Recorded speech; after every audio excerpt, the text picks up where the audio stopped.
A lo largo de sus 58 años de vida, el Manicomio General La Castañeda vio pasar a casi 68,000 almas por sus pabellones. Sin embargo, sus voces suelen estar ausentes cuando se relata la historia de la institución manicomial. Cuando estaba buscando imágenes en la mediateca de Lina para el video anterior, encontré cientos de fotografías de pacientes con títulos como enfermo mental en La Castañeda. Había muy pocas fotografías que tenían los nombres de la persona fotografiada, y todos eran varones. No encontré ni una sola imagen de mujeres donde se especificara quiénes eran. La verdad es que me pareció algo deshumanizante. ¿En qué momento pasaron de ser Guadalupe, Juana, María o Elena a ser conocidas como enferma mental? Claro que esta discrepancia no necesariamente significa que hubo una acción deliberada del gobierno por quitarle su identidad. Esta simplemente pudo perderse con el paso de los años. Aunque yo la verdad es que no dejo de preguntarme, ¿quiénes eran estas mujeres? ¿Cómo llegaron ahí? ¿Qué fue de ellas? Y es así como vio la luz este video, con la intención de rescatar algunas historias de pacientes de La Castañeda y escuchar las palabras de aquellas que, bajo la etiqueta de locas, perdieron el poder de su voz. Hola a todos, soy Virginia y sean bienvenidos a esta nueva edición de Érase una vez, un podcast donde les voy a platicar de historia de forma vulgar y un poco corriente, como chisme de vecindad, como debe ser, porque creo que eso es la historia, un chisme glorificado. Hoy, en esta segunda parte de La Castañeda, que llegó un mes después, disculpen, pero tenía mucho trabajo, pues en esta edición les voy a hablar de las mujeres que pasaron por la institución, quiénes eran, cómo llegaron ahí, qué padecían y qué fue de algunas de ellas. Disclaimer, no soy historiadora, ni pretendo decir que sé más que un historiador. Soy simplemente una aficionada, pero tengan por seguro que investigué bastante para este video. Además, si se escucha ruido del tráfico en el fondo es porque vivo en la avenida principal y no importa lo que haga se va a escuchar, así que una disculpa. Por esta ocasión voy a agregar también una advertencia. En esta edición se tratarán temas y se utilizará lenguaje e imágenes relacionadas con la historia de la psiquiatría, que algunas personas pueden encontrar ofensivos y perturbadores. Se aconseja discreción. Ya tenía la idea de dedicar un video a los pacientes de La Castañeda, pero fue algo difícil elegir de quién hablar porque por el manicomio pasaron tantas personas con padecimientos y condiciones tan diversas que creo que había resultado sumamente difícil abordar el tema de forma general y que el resultado fuera un video de buena calidad. Eso, y la verdad es que al final no conseguí un libro que necesitaba. Así que decidí hablar solamente de las mujeres y su relación con la locura, del feminismo, de la misoginia y de los estereotipos de género, y cómo todo ello tenía efectos al momento de decidir quién estaba loca y quién no. Nos vamos a enfocar en los primeros 30 años de vida del Manicomio General. Como lo hago en todos mis videos, les voy a poner un poco de contexto para que entiendan por qué pasaba lo que pasaba. Más o menos a finales del siglo XIX, se consideraba que los trastornos nerviosos de la mujer eran originados por un mal funcionamiento de sus órganos sexuales. Se creía que los ovarios y el útero eran centros de acción que se reflejaban en el cerebro de las mujeres y que podían determinar temibles enfermedades y pasiones. Estas ideas todavía permearon los primeros años del siglo XX. La naturaleza biológica de la mujer era reducida a ser un ente reproductivo, que obviamente tenía como único objetivo a la maternidad, por lo que si se impedía esta función, surgían serios problemas en su salud mental y física. Y pues como el matrimonio era el único espacio adecuado y aceptado para tener relaciones sexuales, pues era recomendado por los médicos de la época como regulador de la uteridad y de la sexualidad. Entonces el deseo sexual femenino dejó de verse como un pecado, para ser explicado como parte de una patología debido a los efectos de un útero contráctil, un síntoma de la histeria. Por eso se llama histerectomía al procedimiento de remover el útero, amixes.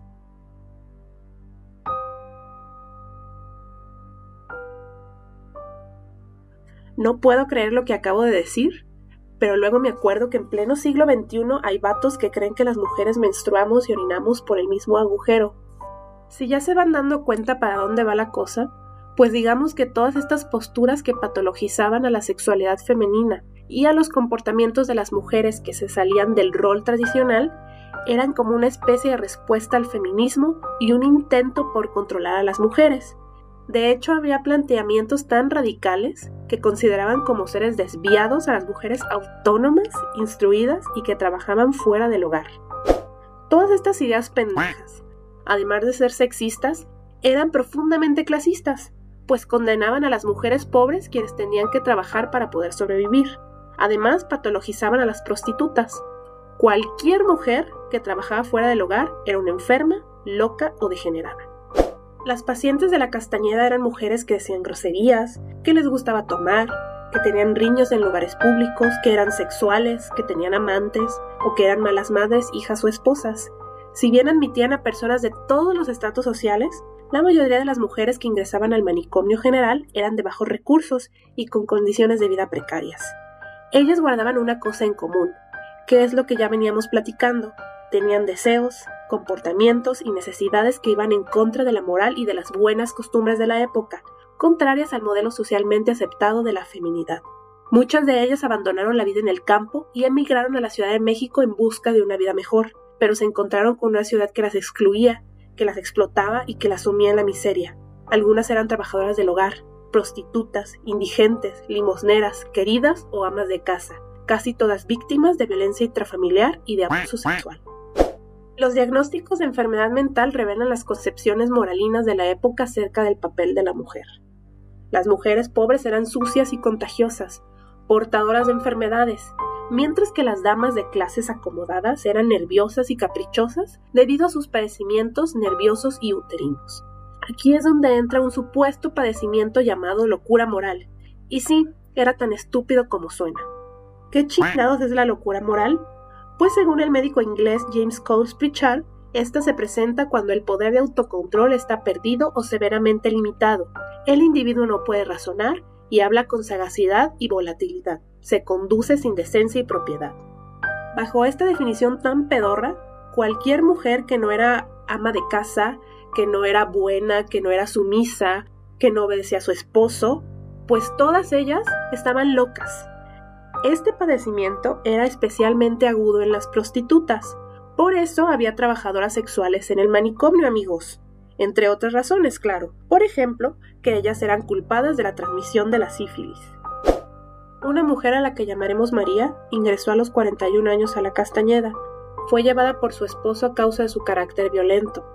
No estoy segura en qué año fue, pero por las fechas mencionadas en su historial clínico, podemos suponer que fue en los primeros años de vida del manicomio general. Ella fue diagnosticada con locura moral de fondo histérico, causada por la degeneración de sus cualidades afectivas y morales. El médico que la admitió observó en ella histerismo con notable disminución de la voluntad, caracterizada por volubilidad de ideas y excitaciones evidentemente patológicas, así como por su excesiva locuacidad. Asimismo, María no gozaba del perfecto uso de sus facultades mentales, como lo revelan sus actos y estado de perversión moral en la que ha llegado. Además le fue diagnosticada dipsomanía, que es una manera mamerta de decir alcoholismo. En su testimonio, María cuenta una vida llena de tragedia y de violencia. Ella nació en 1874 y se casó a los 15 años de edad tras haber tenido su primer periodo. Su esposo tenía 20 años.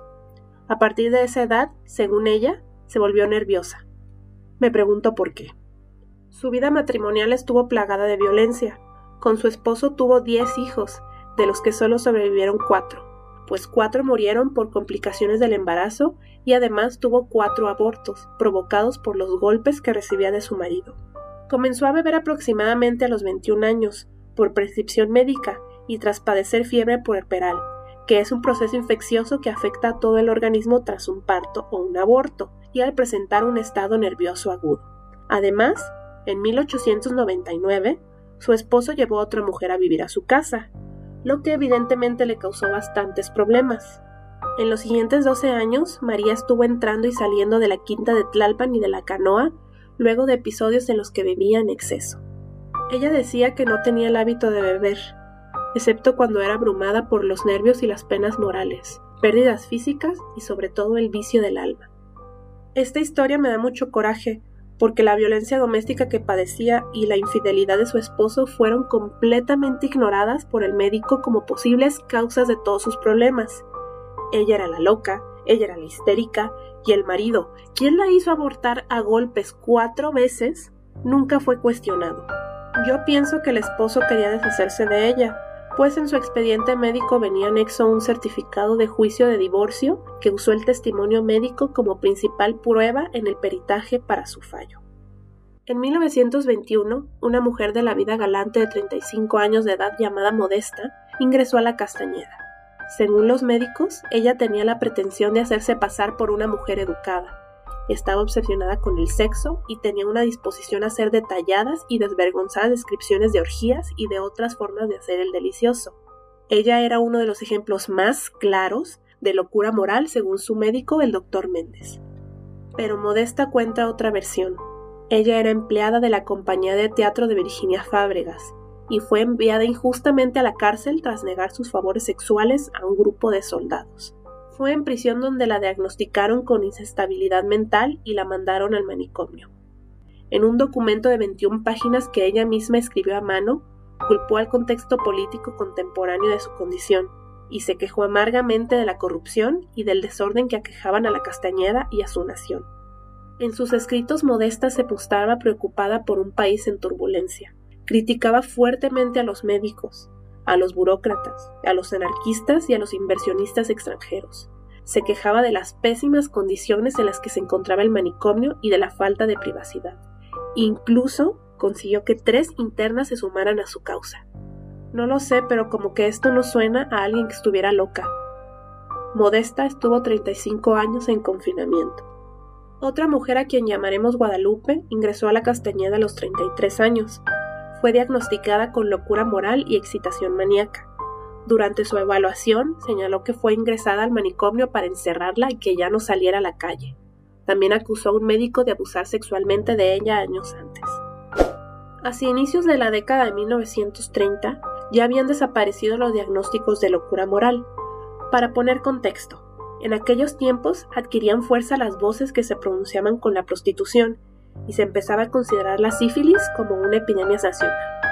Entonces, las mujeres que eran diagnosticadas con locura moral fueron agrupadas ahora bajo el diagnóstico de parálisis progresiva general que causaba la sífilis y que evidentemente era producto de una vida inmoral.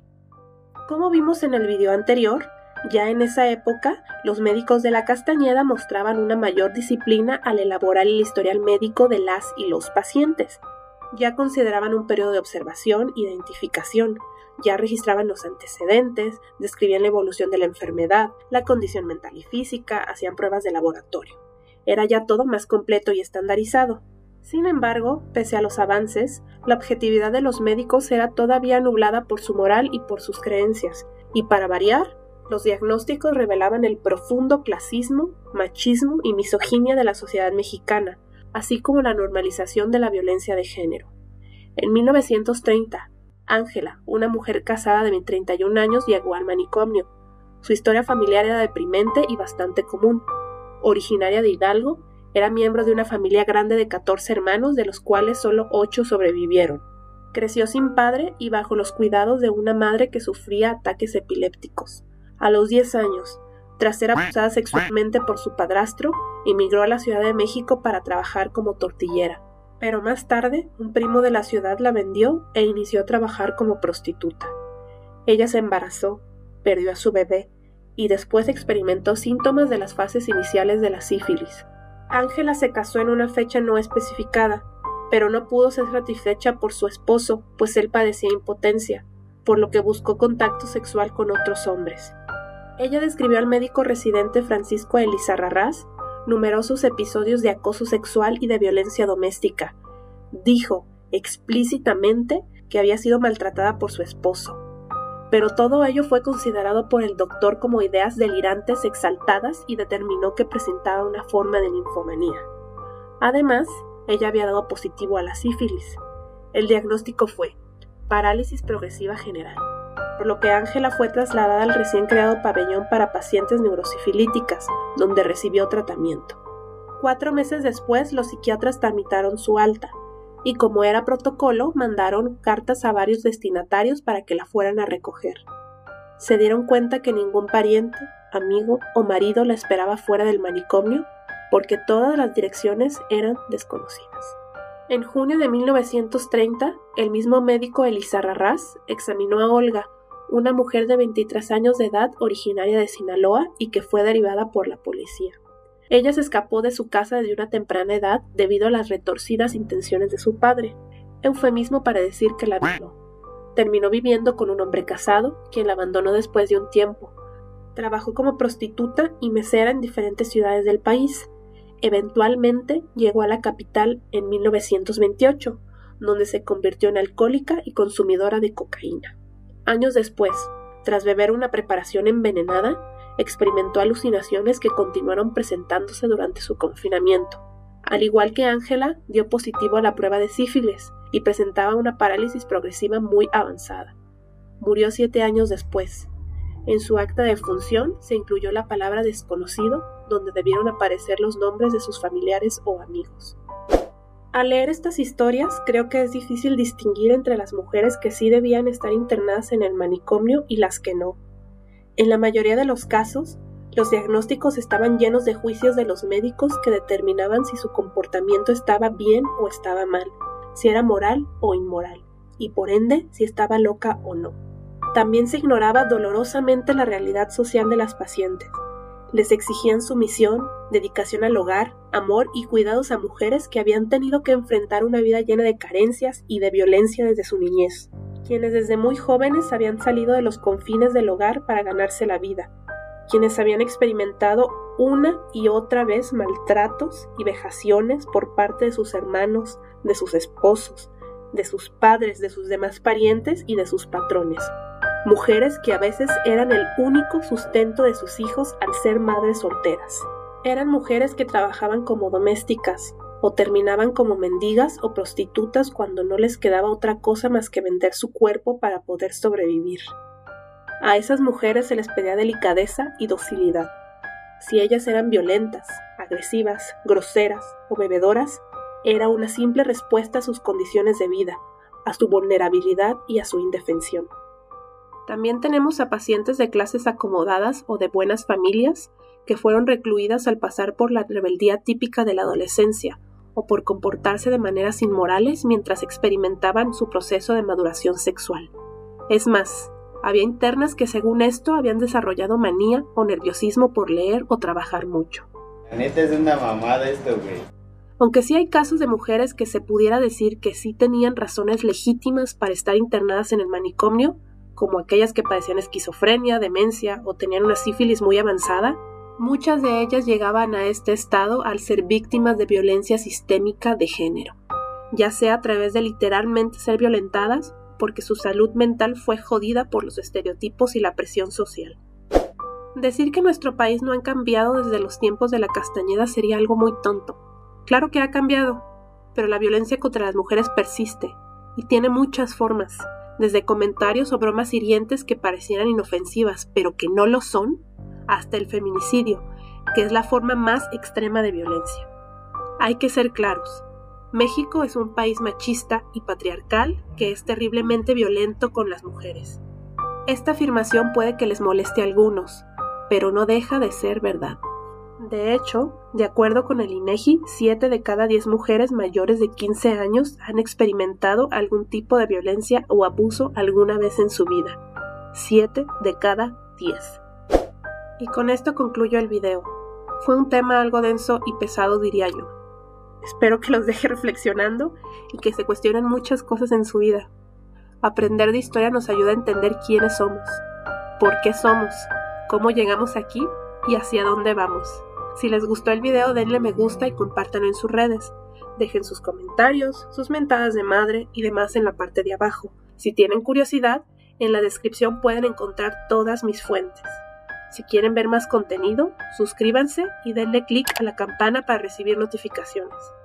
Muchas gracias a todos. Adiós.